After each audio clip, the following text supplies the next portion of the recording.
Не первый год высокая аварийность на дорогах региона уносит десятки жизней ингушских автолюбителей. 65 ДТП, 23 погибших и 107 раненых. Такова статистика только с начала текущего года. Для снижения количества аварий сотрудниками госавтоинспекции проводится ряд профилактических рейдов. Однако этих мер недостаточно, если автолюбители игнорируют просьбы ГАИ соблюдать правила ПДД, отмечают в госавтоинспекции. Любое дорожно-транспортное происшествие у нас идет от нарушения правил дорожного движения. Если гражданин не ценит свою жизнь, не ценит жизнь своих близких, не бережет своих детей, позволяет несовершеннолетним садиться за руль, без водительских удостоверений, без навыков управления транспортным средством, то он таким образом провоцирует, можно сказать, и дорожно-транспортные происшествия, и, соответственно, тяжелые последствия, которые могут наступить. Не все об этом задумываются, к сожалению.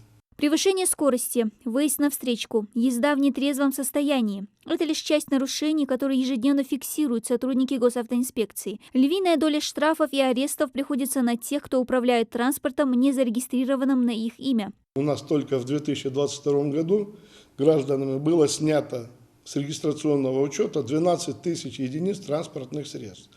Но это связано с тем, что социальные выплаты осуществляются государством, и определенное количество транспортных средств, допустим, там, если 2-3 в семье, да, то уже выплата не положена, и граждане решили таким образом поправить свое материальное благополучие. То есть машина остается в них, но регистрация отменена, что дает им право на социальную выплату. Самое неприятное, что граждане продолжают пользоваться этим транспортом. За управление незарегистрированным транспортным средством предусмотрен штраф до 800 рублей, но при повторном нарушении водителя могут лишить прав на машину. Есть и такие моменты, когда гражданин, покупая автомобиль и не оформляя его на себя, начинает им пользоваться. Естественно, штрафы и налоги поступают на имя продавшего авто. Чтобы обезопасить себя от непредвиденных расходов, собственник машины документально утилизирует транспорт. Утилизированные транспортные средства, соответственно, сразу выставляется в розыск регистрационный знак и регистрационные документы. Вот таких машин у нас в республике очень много.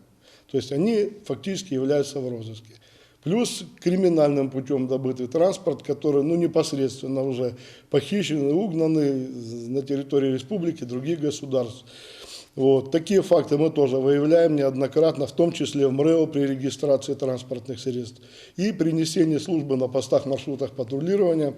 У сотрудников ДПС достаточно возможностей для проверки по разыскным базам, и транспортные средства выявляются, соответственно, доставляются в территориальный орган. Езда с подложными регистрационными знаками или вообще без них – еще одно распространенное нарушение. Так, установка подложных госномеров на машину карается штрафом для гражданских лиц от 2500 рублей, должностных – до 20 тысяч, для юридических – до 500 тысяч рублей. За езду без регистрационных знаков водителя ждет штраф в размере 5000 рублей или лишение права управления автомобилем на срок от 1 до 3 месяцев. Наказание одинаково, как за отсутствие 2 регистрационных знаков, так и за 1. Были случаи, когда водитель на транспортном средстве без регзнаков совершил наезд на пешехода, скрылся с места ДТП, что в принципе, тут к совести взывать бесполезно. То есть он изначально выезжал без регзнаков именно для того, наверное, чтобы нарушать правила дорожного движения.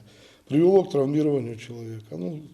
Транспортное средство разыскали, с виновником занимаются компетентные органы. Затемненные стекла ухудшают видимость и даже повышают риск создания аварийных ситуаций. Но мало кто из водителей задумывается об этом, когда выплачивает очередной штраф за тонировку. Он небольшой, всего 500 рублей. Но если в первый раз автолюбитель ограничится такими щадящими мерами, при повторном нарушении они будут намного строже. Если нарушитель не устранил нарушение на месте, то есть, проще говоря, не снял пленку, то сотрудник госавтоинспекции имеет право вручить ему требования о прекращении незаконных действий.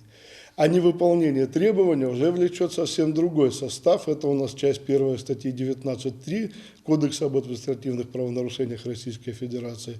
И, соответственно, ответственность там совсем другая. От 2 до 4 тысяч. И, самое интересное, административный арест до 15 суток. Такие факты у нас были. Граждане уже ночевали не дома на мягкой кровати, а специально отведенных для этого местах. Ингушские дороги по-прежнему остаются источником повышенной опасности, однако, не следуя вышеперечисленным нарушениям и уважая других водителей на дороге, есть шанс снизить неутешительную статистику дорожно-транспортных происшествий, уверены в ГАИ. Но опять же, все упирается в осознанность самих автолюбителей. Дана Плиева, Хамзат Халухаев, Новости 24.